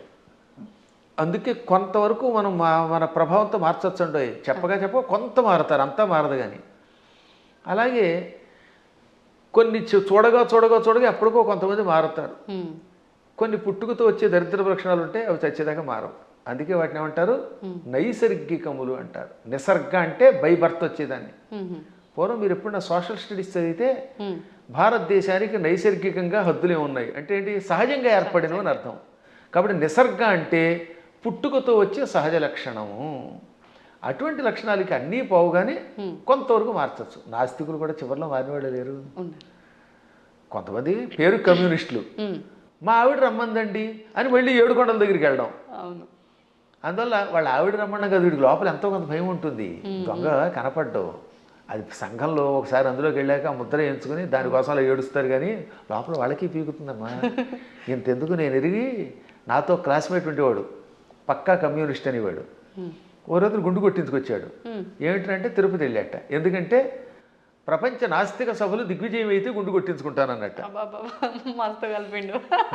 అది వ్యవహారం. కాబట్టి ఇలాంటి వాళ్ళు కూడా ఉంటారు. అది పూర్వం ఒక సామెత ఉండేది, round at stage, flat at home అని. అంటే భూమి గుండ్రంగా ఉందనేమో వేదిక వచ్చి చెప్తాట, ఇంట్లోకి వచ్చాక లేదు బల్లపరుపుగా ఉందంటాట. అంటే ఇంట్లో ఒకటి బయట ఒకటి అన్నమాట. బయట 4తోటేమో round at stage, flat at home అని మా చిన్నప్పుడు సామెత ఉండేది. ఇది వేదికల మీద పూర్వం ఇంగ్లీష్లో మాట్లాడేవారు కదా, వాళ్ళు ఇలా మాట్లాడేవారు అనమాట. అప్పట్లో ఇంగ్లీష్ వాళ్ళ టైంలో అంతా ఇంగ్లీషే ఉపన్యాసం. ఆ ఉపన్యాసాల్లో చిలకవర్తి లక్ష్మీ నరసింహం గారి దగ్గరికి ఒక ఆయన వచ్చాడు. ఆయన పేరు బిపిన్ చంద్రపాల్. బిపిన్ చంద్రపాల్ ఉపన్యాసంలో మాట ఇప్పుడే చెప్పింది. ఆయన ఇంగ్లీష్లో అనర్గళంగా మాట్లాడుతూ హిందువులు అలా చేస్తున్నారు, బయటకు వచ్చినప్పుడు ఒక రకంగా, ఇంట్లో ఉన్నప్పుడు ఒక రకంగా ఏడుస్తారు, అలా ఉండకండి, ఇంట్లోనూ బయట హిందువుల్లో ఉండండి అని చెప్పడానికి ఆయన మంచి మాట చెప్పాడు ఆయన. కాబట్టి మనం ఏది నమ్మేమో అది చెయ్యాలి చివరిదాకా, అజ్ఞానంతో కూడినవి చేయకుండా ఉండాలి. సరే ఏది ఏమైనప్పటికీ ముందు పిల్లల్ని మన మార్గంలో మనం పెంచుతామమ్మా. విన్నారా బాగుపడతారు, వినకపోతే మనం ఏం చేయగలుగుతాం? గుర్రాన్ని తీసుకెళ్ళగలం, మంచినీళ్ళు తాగించలేం కదా. అందువల్ల అలా చేయడానికి ప్రయత్నిద్దాం. మళ్ళీ భగవంతుడు అనుగ్రహించినప్పుడు ఇంకోసారి కలుసుకుందాం. గురుగారు, ఒక చిన్న సందేహం. క్రిందటిసారి మనం చేసిన వీడియోలో విశుక్ర ప్రాణహరణ వారాహి వీర్యనందిత అని చెప్పి మీరు శ్లోకం చెప్పడం జరిగింది లలితా సహస్రనామాల్లోంచి. అది చాలామంది విషంగ ప్రాణహరణ అని చెప్పి కామెంట్లలో కూడా పెట్టడం జరిగింది. అసలు ఏంటండి వాస్తవం ఏంటి? ఇక్కడ 2 రకాలు. అది జ్ఞానంతో పెడితే పర్వాలేదు, ఎవడో చెప్పింది విని పెడితే అది వాడి కర్మ, మనం ఏం చేయలేం అనుకోండి. లలితా సహస్రనామానికి వ్యాఖ్యానం రాయాలంటే ముందు వాడికి స్వతసిద్ధమైన ఉపాసన ఒకటి ఉండాలి. ఏముండాలి? ఉపాసన. 2 సంస్కృత పాండిత్యం ఉండాలి. ఈ 2 లేని వాడు వ్యాఖ్యానం చేస్తే మనం పట్టించుకోక్కర్లేదు. ఆ తప్పు అన్నారనే, ఆ తప్పు అన్నవాడు వాడు తప్పుడు మనిషి. ఆ తప్పు కాదు, పాఠాంతరం అనాలి. దాన్ని ఏమనాలి? పాఠాంతరం. కొంతమంది ఇది తప్పండి అని. ఇంతకీ ఇది మీరు ఎప్పుడు నన్ను అడిగింది ఏంటంటే వారాహి దేవత గురించి అడిగారు. అందులో భాగంగా ఈ నామానికి కూడా అర్థం చెప్పాను. విశుక్ర ప్రాణహరణ వారాహి వీర్యనందిత అని లలితా సహస్రనామంలో ఒక నామం ఉన్నది. అవునా? అవునండి. 76వ నామం కదా అది. నామం సంఖ్య మనం పెద్దగా అంతగా పట్టించుకోకలేదు. 76 76. అయితే గురువుగారికి జ్ఞాపశక్తి బాగానే ఉంది.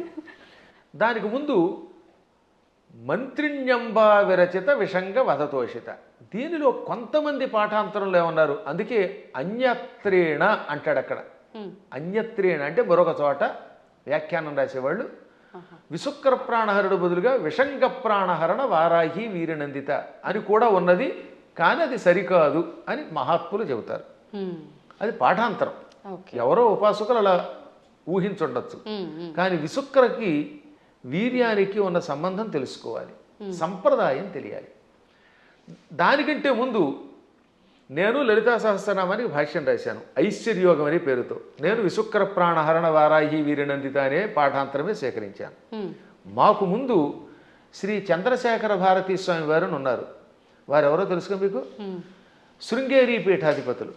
ఇప్పుడున్న శృంగేరి పీఠాధిపతులు భారతీ తీర్థస్వామి వారు, ఉత్తర పీఠాధిపతులు శ్రీ విధుశేఖర భారతీ స్వామి వారు. ఈ భారతీ తీర్థస్వామి వారికి ముందు అభినవ తీర్థ మహాస్వామి వారు ఉండేవారు. వారికి ముందు శ్రీ చంద్రశేఖర భారతీ స్వామి వారు. అర్థమైందా? ఆ స్వామి వారి దగ్గర మేము దీని ప్రస్తావన మా నాన్నగారు తీసుకొచ్చారు. నేను లేదు, నేను వెళ్ళింది భారతీ తీర్థస్వామి వారు చూశాను, అభినవ తీర్థస్వామి వారు కూడా చిన్నప్పుడు చూశాను, నాకు పెద్ద తెలియదు. భారతీ తీర్థస్వామి వారు మహానుభావులు, అజ్ఞానాంజాహ్నవీ తీర్థమే అయిన ఆ మహాత్ముల ఆశీస్సులు నాకు చాలాసార్లు లభించాయి. నేను దాదాపు అందరి పీఠాధిపతుల దగ్గరికి వెళ్ళాను ఉపాసన విషయం తెలుసుకోవడానికి. ఇప్పుడు కంచిపీఠం శ్రీ విజయేంద్ర సరస్వతి స్వామి వారు నేను కనబడితే గుర్తుపెట్టేస్తారు. మొన్న కూడా ఇక్కడ పురాణం చెబితే ప్రత్యేకంగా ఇచ్చారు. అసలు ఎంత గొప్ప అద్భుతమైన మనిషి అంటే ఆయన. మనిషి అంటే అది ప్రేమగా అంటున్నాను తప్ప సద్గురువు విజయేంద్ర సరస్వతి స్వామి వారు కంచిపీఠాధిపతులు. ఇప్పుడు మేము 2012వ సంవత్సరంలో, ఇప్పుడు 2012 అంటే 13 ఏళ్ల క్రితం కంచిలో పురాణం చెప్పాను నేను. అప్పుడు నేను ఇది ఇందాక చెప్పానే దేవి అపరాధ క్షమాపణ స్తోత్రం, ఈ భవాని తత్పాణిగ్రహణ ఆ శ్లోకానికి భాష్యం చెబుతున్నాను. ఎదురుగుండా కూర్చున్నారు శ్రీ విజయేంద్ర సరస్వతి స్వామి వారు. అప్పటికింకా జయేంద్ర సరస్వతుల వారు కూడా ఉన్నారు. ఇద్దరూ నాకు తెలుసున్నవారే. ఇద్దరికీ నేను నమస్కారం చేసుకున్న వాళ్ళని వాళ్ళ ఆశీస్సులు పొందాను. అప్పుడు ఈ విజయేంద్ర సరస్వతి స్వామి వారు ఇలా కుర్చీలో కూర్చున్నారు. బ్రహ్మానంద భరితులు విని అయ్యాక పీఠానికి పిలిచి ఘన సన్మానం చేశారు. మా అమ్మాయి పెళ్లికి చేరిచ్చారు నాకు విజయేంద్ర సరస్వతుల వారు. ఆయనకి ఒక్కసారి ఒక మనిషిని చూస్తే అవజీవితం గుర్తుపెట్టుకుంటారు. కాబట్టి వారి దగ్గరికి వెళ్ళాను నేను ఇది ఉపాసన విషయాలు తెలుసుకోవడానికి. సరే మహానుభావులైన పీఠాధిపతులు అందరినీ చూశాను, గణపతి సత్యానంద స్వామి వారిని ఎరుగుదు నేను. ఇవన్నీ ఎందుకు చెప్పవలసి వస్తుంది? ఈ చంద్రశేఖర భారతీ స్వామి మహాస్వామి వారు జగద్గురువుల వారి దగ్గర సన్యాసం పుచ్చుకున్న ఒక ఉపాసకుడు ఉన్నాడు. ఆయనని ఎరగలేదు అంటే వాడికి శ్రీచక్రోపాసన గురించి తెలియనివాడు. వాడు శ్రీచక్రము గురించి, లలితా సహస్రనామం గురించి వ్యాఖ్యానం తెలుసుకోవాలంటే తప్పనిసరిగా ఒక ఆయన్ని మనం తలుచుకోవాలి. ఆయనే శ్రీ తుమ్మలపల్లి రామలింగేశ్వరులు వారు. అటువంటి శ్రీచక్రోపాసకులు, అటువంటి సంస్కృత వ్యాకరణ పండితులు, అటువంటి మంత్రోపాసకులు చాలా అరుదు. చిన్నప్పుడే సన్యాసం పుచ్చుకున్న మహానుభావుడు ఆయన. మచిలీపట్నంలో ఉండేవారు ఒకప్పుడు ఆయన. ఆ తర్వాత శృంగేరి పీఠాధిపతుల దగ్గర సన్యాసం పుచ్చుకొని యావత్ ప్రపంచం పర్యటించిన మహానుభావుడు. ఎంత అద్భుతంగా రాశాడండి ఆయన. ఆ మహానుభావుడు కూడా బాలానందిని వ్యాఖ్య లాంటి వ్యాఖ్యలు రాశారు. ఆయన కూడా విషంగా అనే ఒక పాఠాంతరం ఉన్నది, కానీ మేము స్వీకరించట్లేదు. కారణం విశుక్ర ప్రాణహరణ వారాహి వీరినందితాయి నమః అనే స్వీకరించారు. ఇంకా భాస్కర్ రాయలు వారు కూడా విశుక్ర ప్రాణహరణ అని రాశారు. ఎందుకు రాయవలసి వచ్చింది? శుక్రము అంటే వీర్యము, రేతస్సు అని అర్థం. శుక్రాచార్యుడికి ఆ పేరు ఎందుకు వచ్చింది? ఒకప్పుడు శుక్రాచార్యుడు చచ్చిపోయిన రాక్షసుల్ని బతికించడం మొదలెట్టాడు. శివుడు చంపడం, ఆ చచ్చిపోయిన వాళ్ళు ఏం చేసేవాడు? ఈయన మృత సంజీవని విద్యతో బతికించేవాడు. దాంతో చచ్చిన వాళ్ళు బతుకుతూ ఉంటే శివుడికి కోపం వచ్చింది. ఓరి కావ్య, అసలు శుక్రాచార్యుడు అసలు పేరు కావ్యుడు, కావ్య. అందుకే అమ్మాయికి కావ్యశ్రీ అని పేరెట్టండి అంటే శుక్రాచార్యుడికి సంబంధించిందా అని అర్థం అనమాట. సరే, అది పక్కన పెడితే, కావ్య నా దగ్గర మృత సంజీవన విద్య నేర్చుకొని ఆ విద్య నా మీద ప్రయోగిస్తావా? నీవు నేర్పిన విద్య నీరజాక్ష అని అమాంతంగా శుక్రాచార్యుని మింగేశాడు. కడుపులో వేసుకుని ఆ తర్వాత ఇంక ఈయన లేడు కనుక, బతికించేవాళ్ళు లేరు కనుక రాక్షసుని చంపేశాడు. 1000 ఏళ్ళు ఈ కడుపులో ఉన్నాడండి ఆయన. ఈ 1000 ఏళ్ళు ఓం నమ శివాయ అని మంత్రం చెప్పించుకుంటూ మృత సంజీవన విద్య ఉంది కదా, అందువల్ల చావకుండా కడుపులో ఉన్నాడు. లోపల కడుపులో గుడగొడలాడుతున్నాడు ఈయన. మన వాడు కొంతమంది కాఫీ తాగితే గుడగొడలాడినట్టుగా కడుపు. ఒక రోజున పార్వతి ఏంటంటే ఆ కడుపులో గడబడా గుడగడ అంటే ఆ కావ్యుడిని మింగాను అనగానే ఆవిడ జాలిపడి, వాడు మరబెట్ట లాంటి వాడే కదండి, వాడిని ఎంతకాలం కడుపులో ఉంచుతారంటే కొంతకాలం శిక్ష వేశాను, సరే ఇహ నువ్వు రమ్మంటున్నావు కనుక వాడిని బయటికి రప్పిస్తానని, కావ్య నా చరమధాతువు నుంచి అంటే నా రేతస్సు నుంచి బయటికి రా అన్నాడు. నోటితో మింగాను, మళ్ళీ నోటితో బయటికి కక్కితే ఏమవుతాడైనా వాంతి అవుతాడు. వాంతి రూపంలో ఉన్నవాడు గురువుగా పనికిరాడు. కక్కిన వాంతి అశుద్ధం కదా అది. అందుకని శివుడు కూడా నా నోటితో కక్కని నిన్ను, నా ధాతువు నుంచి బయటికి రా, అప్పుడు నా కొడుకుతో సమానం అవుతావు అన్నాడు. అప్పుడు ఆయన శివుడి యొక్క గుహ్య ప్రాంతంలో నుంచి రేతస్సు నుంచి బయటకు వచ్చాడు. శుక్రము తెల్లగా ఉంటుంది వీర్యము. ఈ లోపల శివుడి యొక్క వీర్యం నుండి బయటికి రావడం వల్ల అప్పటి నుంచి ఆయన కూడా తెల్లగా అందంగా శివుడిలో తయారయ్యాడు. అందుకని శుక్ర ఆచార్యుడు అన్నారు. అర్థమైందా? అలా శుక్రుడు అయ్యాడు ఆయన. ఇది శివపురాణంలో కాశీఖండంలో ఉంటుంది. నేను చెప్పాను కనుక చాలామందికి తెలుసు, విన్నారు. ఇప్పుడు శుక్రం అంటే ఏమిటనమాట? వీర్యము. అందువల్ల ఆయనకు శుక్రుడిని పేరు వచ్చింది. విశుక్రము అంటే విపరీతమైన విశేషమైన అని అర్థం. వి అనే అక్షరమునకు ఆ ఒక్క అక్షరానికి విశేషమైన వికల్పమైన శుక్రము కలిగినవాడు. అంటే వాడికి విపరీత కామం, చాలా ఎక్కువ రేతస్సు ఉండేది. దాంతో వాడు ఇష్టం వచ్చినట్టు తిరిగేవాడు. ఇప్పుడు వాడు చావాలంటే ఏమవ్వాలి? ఆయుధాలకి చావాడు. వాడిలో ఉన్న రేతస్సంతా లాగేస్తే వాడు చచ్చిపోతాడు. అది వాడికి వరం. అందుకని వారాహి దేవత ఏం చేసింది?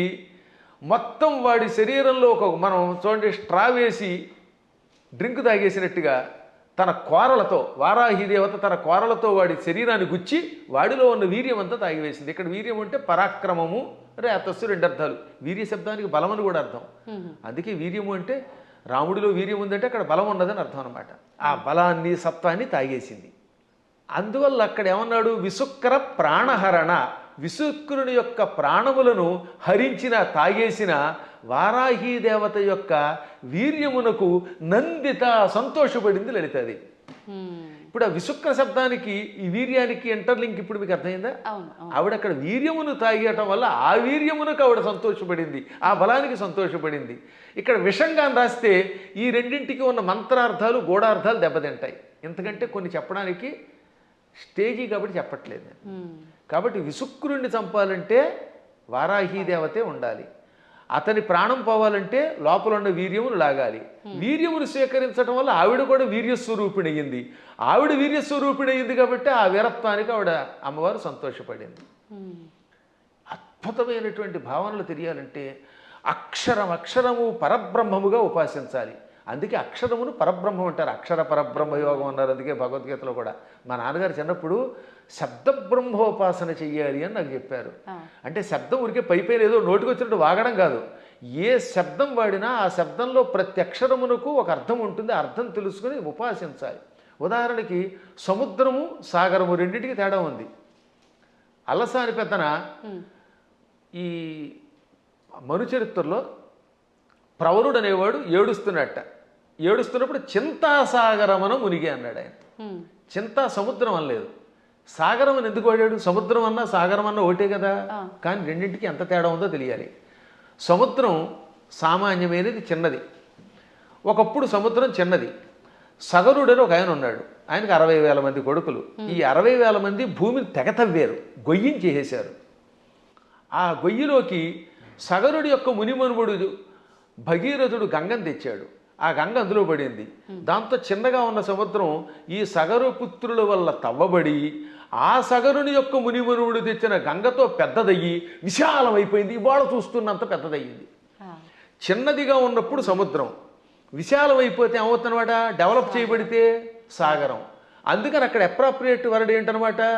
దుఃఖం అలా పుట్టి సముద్రం ఎలా అయితే సాగరం అయ్యిందో అలా వ్యాప్తి చెందింది కనుక చింతాసాగరం అన్నాడు ఆయన. ఊరికే తోచిన పదం వాడేయకూడదు అక్కడ. మేము కావ్యాల్లో వాడేటప్పుడు అంత జాగ్రత్తగా వాడతాం. ఇవన్నీ తెలియాలంటే వాడికి ముందు శబ్ద బ్రహ్మ మీద పట్టుండాలి, వ్యాకరణం తెలియాలి, ఏ శబ్దానికి వ్యుత్పత్తి ఏమిటో తెలియాలి, పురాణములలో విశేషాలు తెలియాలి, ఉపాసనలో రహస్యం తెలియాలి, మంత్రశాస్త్రం మీద పట్టుండాలి, శ్రీచక్రంలో నవావరణములో ఏ ఆవరణంలో వారాహి దేవత ఉంటుందో తెలియాలి, వారాహి దేవతకి ఎన్ని కోరలు ఉన్నాయో తెలియాలి. తెలుసా? మళ్ళీ వారాహి దేవతకి ఎడమ వైపున 5 కోరలు, కుడివైపు 4 కోరలు, కుడివైపునేమో 5 కోరలు, ఎడమవైపు 4 కోరలు ఉంటాయి. 9 కోరలు ఉంటాయి లోపల. అది కూడా తెలియదు కొంతమందికి. అన్ని మామూలుగా దంతాలు వేస్తారు. ఈ వైపు 5, అందులో ఒకటి ఇలా వంగి ఉండాలి, ఒకటి పైకి రంపంలో ఉండాలి, ఈ వైపు 4 ఉండాలి. ఈ కోరలతో ఉన్న వారాహి దేవతను ఉపాసిస్తేనే సక్రమంగా పనిచేస్తుంది. ఆ 9 కోరలే శ్రీచక్రంలో నవావరణ పూజ.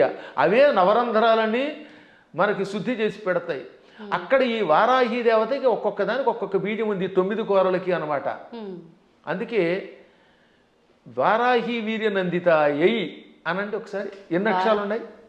వారాహి వీర్య నందిత ఎయి 9. అదనమాట. ఇప్పుడు అర్థమైందా? ఆ 9 కోరలు. వారాహి వీర్య 5, నందితాయి ఇక్కడ. ఇక కంఠస్థానంలో నమః అనే అక్షరం బీజం ఇక్కడ చేరుతుంది వారాహి దేవతకి. ఓంకారం ఊర్ధంలో ఉంటుంది. అందుకని ఓం వారాహి వీర్యనందితాయే నమః. మళ్ళీ వీటితో పాటు ముక్కులు, చెవులు, రంధ్రాల్లో ఓం ఐం హ్రీం శ్రీం అనే బీజములు, విశుక్ర ప్రాణహరణ వారాహి వీర్యనందితాయి. అంటే ఆకారం వేసేటప్పుడు ఏ బీజం ఎక్కడ వేయాలో వేసి, ఏ కోరలు ఎక్కడ వేయాలో, ఎక్కడ ఏ బీజం ఉందో తెలుసుకుని ఉపాసన చేయాలి. ఇంత ఉపాసన తెలియకుండా తొందరపడిపోయి పాఠాంతరం అనే శబ్దాన్ని తప్పుగా ఉచ్చరించారు అన్నారంటే అది ఎంత ప్రమాదం. అందుకే స్టేట్మెంట్ ఇవ్వడానికి ముందు నీ అర్హత తెలుసుకో. వాస్తవం. లేదా ఫలానా చోటండి పరమాచార్యులు వారు ఇక్కడ పాఠాంతరం ఉందని చెప్పారండి, లేకపోతే ఇంకొక ఆయన ఎవరో ఇలా పాఠాంతరం ఉందని చెప్పారండి, తుమ్మలపల్లి వారు కూడా పాఠాంతరం ఉందనే చెప్పారు, లేదా ఇంకో పెద్ద ఆయన చెప్పారండి అని చెప్పాలి. పాఠాంతరం అనాలి అక్కడ, తప్పనకూడదు. అలాగే ఇప్పుడు ఇక్కడ మనకి దక్షిణాదిలో మంత్రానికి ఒక స్వరం ఉంటుంది, ఒక్కొక్క దానికి ఒక్కొక్కటి ఉంటుంది అనమాట. రాజాధిరాజాయ ప్రసహ్య సాహినే నమో వయం వై శ్రవణాయ కుర్మహే సమే కామాన్ కామకామాయ మహ్యం కామేశ్వరో వై శ్రవణో దధాతు అని చెప్పాలి. ఈ మంత్రం మంది. ఇదే ఉత్తర భారత్లో రాజాధిరాజాయ ప్రసహ్య సాహినే నమో వయం వై శ్రవణాయ అని ఒక గొలుసు కట్టు స్వరం ఉంటుంది. కాబట్టి వాళ్ళు వేద పండితులే, వాళ్ళకి ఆ స్వరంతో నేర్పారు. ఇక్కడ మనకి దక్షిణ భారత్లో ఇది నేర్పారు. కాబట్టి ఇప్పుడు మనం ఇది విని అది తప్పు అంటామా? వాళ్ళు అది విని మనది తప్పు అనాలా? వాళ్ళ గురు పరంపరలో ఆ స్వరంతో ఉడుతుంది. స్వరాలు చాలా ఉన్నాయి. ఇలా స్వరాలు తప్పు అని చెప్పడం వల్లే ఒకప్పుడు పరాశరుడు అంతటి వాడు మళ్ళీ తపస్సు చేయవలసి వచ్చింది. ఆంజనేయుడి యొక్క కథలు ఉంటాయి పరాశర సంహితలో. అందులో ధ్వజదత్తుడు అనేవాడు స్వరాన్ని పక్కవాడిని నీతి తప్పు అని ఆక్షేపిస్తే స్వరం తప్పు కాదనా, వాళ్ళ సంప్రదాయంలో ఆ శాఖలో ఆ రకమైన స్వరం ఉంటుంది, నువ్వు ఆక్షేపించావు కనుక వచ్చే జన్మలో దరిద్రుడివై పుట్టు అని గురువుగారు చెప్పిస్తే దరిద్రుడై పుట్టాడు వాడు. ఎంత తేడా ఉందో ఆలోచించండి. అందుకని నేను ఎప్పుడు తప్పని అన్ను, పాఠాంతరంలో అలా ఉంది. సరే పూర్తిగా తప్పు చెబితే అది వేరే విషయం. శాస్త్రం అనలేరు కొంతమంది, శాస్త్రం శాస్త్రం ఏం చెబుతోందంటే అంటాడు. అంటే శాకి సాకి తేడా తెలియదు వాడికి. సా అనేది దంత్యం, శా అనేది తాళవ్యం. శాస్త్రం అనకుండా శాస్త్రం అంటే ఏమో ఉంటుంది. ఇప్పుడు మన వాళ్ళకి తెలుగు చెప్పక్కర్లే. పెళ్ళి అనమంటే పెళ్ళి, పెళ్ళి. వెళ్ళి అనమంటే వెళ్ళి. వెళ్ళి అంటే ప్రవాహం అని అర్థం అమ్మా. వెళ్ళి రండి అంటే అక్కడ ఇక్కడ నుంచి ఇంకో చోటకి ప్రయాణం అవ్వండి అని. అదే వెళ్ళి అంటే ప్రవాహం. పాల వెళ్ళి అంటే పాల యొక్క ప్రవాహం, క్షీర సముద్రం అని అర్థం. పాల వెళ్ళి అంటే ఏమిటనుకుంటున్నారు అర్థం? క్షీర సముద్రం అని అర్థం, క్షీరసాగరం. కాబట్టి వెళ్ళి రండి అంటే పొంగెత్తి నీళ్లతో ముంచండి అని అర్థం. మమ్మల్ని ముంచండి అని మీరే చెప్తారు, నా కొంప ముంచండి అని.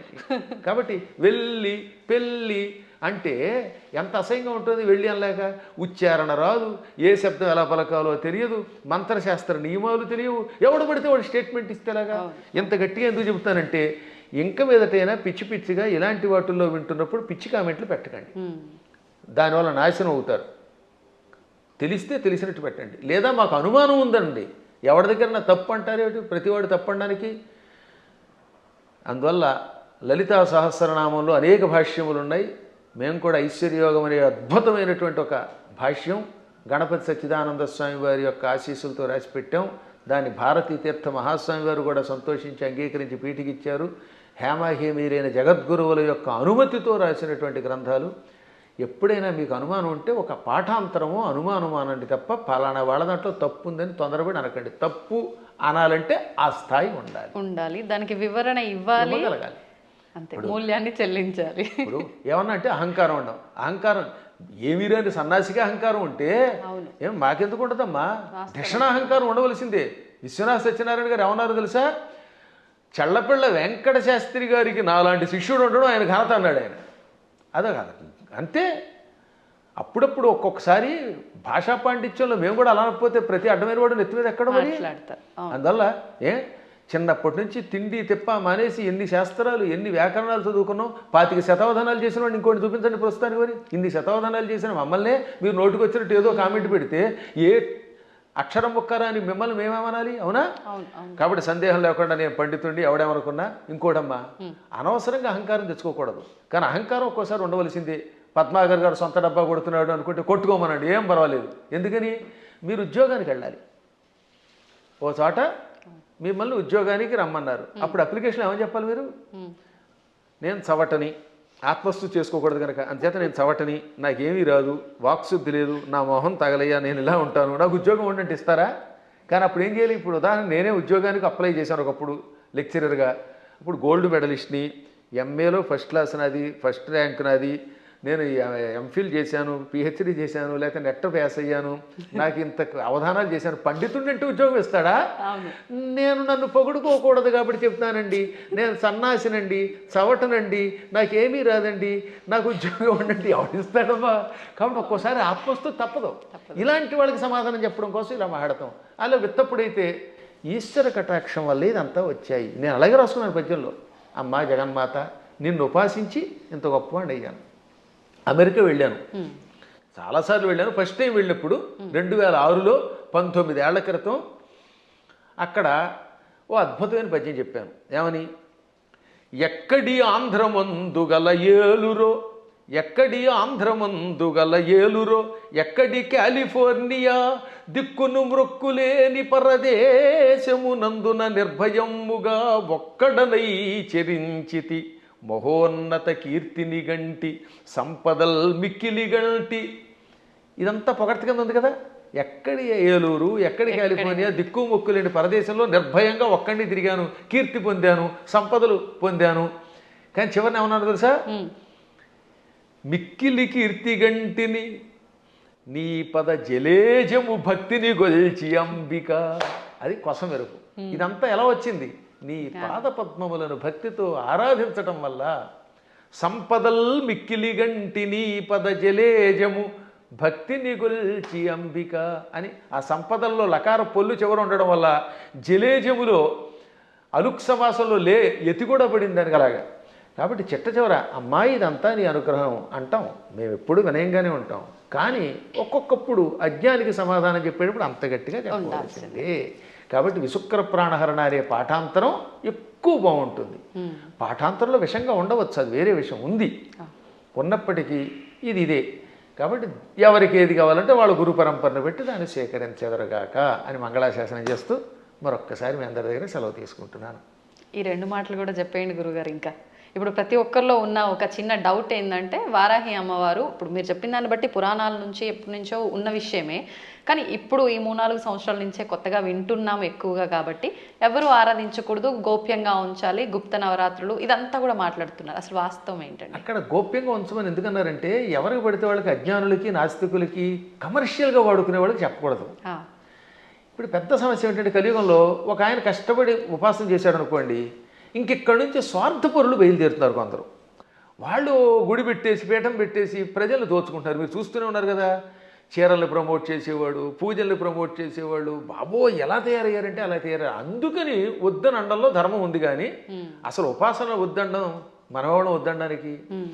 భక్తి కలిగిన ఎవడైనా ఉపాసకుడే, ఎప్పుడూ ఉన్న ఉపాసనలు. కాకపోతే ఉపాసనలు అనేది మీ ఓపికలను బట్టి చెయ్యండి, మోసగాళ్ళ మోసంలో పడకండి. ఈ విషయంలో మాత్రం మోసగాడు తయారయ్యారు సందేహం లేకుండా. ఇంకా అక్కడి నుంచి వారాహి దేవతకి ఒక గుడి కట్టేయడం, అందరినీ నా దగ్గరికి వచ్చేయండి అనడం, దాంతో వచ్చిన వాళ్ళ దగ్గర ఏమో డబ్బులు లాగడం, చీరలు లాగడం, గందరగోళం అయిపోతుందమ్మా. వాళ్ళని దృష్టిలో పెట్టుకు చెప్పారు తప్ప ఉపాసనని తిట్టట్లేదు అవతల వాళ్ళు కూడా. ఈ ఉపాసన పేరు చెప్పి వంచకత్వం ఎక్కువైపోవడం వల్ల వంచకులు దృష్టిలో పెట్టుకుని కొంతమంది వద్దన్నారు తప్ప, అన్నవాళ్ళు కూడా ప్రజల యొక్క బాగుని దృష్టిలో పెట్టుకున్నారు కదా, అది మంచిదే.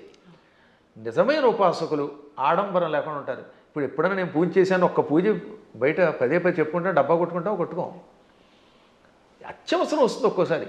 అలాంటప్పుడు చెప్పాలి తప్ప వీటితోటి అవతల వాళ్ళ దగ్గర డబ్బులు వసూలు చేయడం, వాళ్ళు మోసం చేయడం తప్పే. కానీ వారాహి ఉపాసన ఇప్పటిది కాదు, యుగాలుగా బ్రహ్మాండ పురాణంలో ఉంది. బ్రహ్మాండ పురాణం వ్యాసుడు రాశాడు, కొన్ని వేల సంవత్సరాల క్రితమే ఉంది. అవి కూడా కాదంటే అది వాళ్ళ కర్మ. సంతోషం అండి. మంచి అంటే ఒక నిర్ధారణ అనేది జరిగింది ప్రతి ఒక్కరికి కూడా. అంటే పెద్ద పెద్ద జ్ఞానులు యోగులే వారాహి అమ్మవారిని ఆరాధించరు, మీరెవరు ఆరాధించడానికి అని ఖచ్చితంగా చెప్పే వాళ్ళు ఉన్నారు ప్రస్తుతం మీడియా ముఖంగా. అసలు లేదు అందరూ ఆరాధించే వాళ్ళు. అంత మొత్తానికి జనాలకి ఏమైపోయిందంటే ఒక క్లారిటీ మిస్ అయిపోతుంది. సంతోషం గురుగారు, చాలా మంచి విషయాలు తెలియజేశారు. ఇంకా సమయం ఉంటే ఇంకా మాట్లాడాలని ఉంది, కానీ ఇప్పటికే చాలా సమయం అయిపోయింది. మీ అనుమతి ఉంటే మరొకసారి మరొక వీడియోలో తప్పకుండా మంచి విషయాలు మాట్లాడుకుందాం. ధన్యవాదాలండి. తవ్వుతూనే శివలింగం సరే దాన్ని అట్లా కప్పేసేయండి, చూపించదండి. మూర్తి పూజ కాదు, సాక్షాత్ బ్రజేంద్ర నందన భగవాన్ ఉన్నారు మూర్తులు. ఏమీ ఆశించకుండా ఆరాధించే వాళ్ళు కూడా ఉన్నారా ప్రభుజీ? నిజమైన భక్తి అంటే మనకు తెలియదు కాబట్టి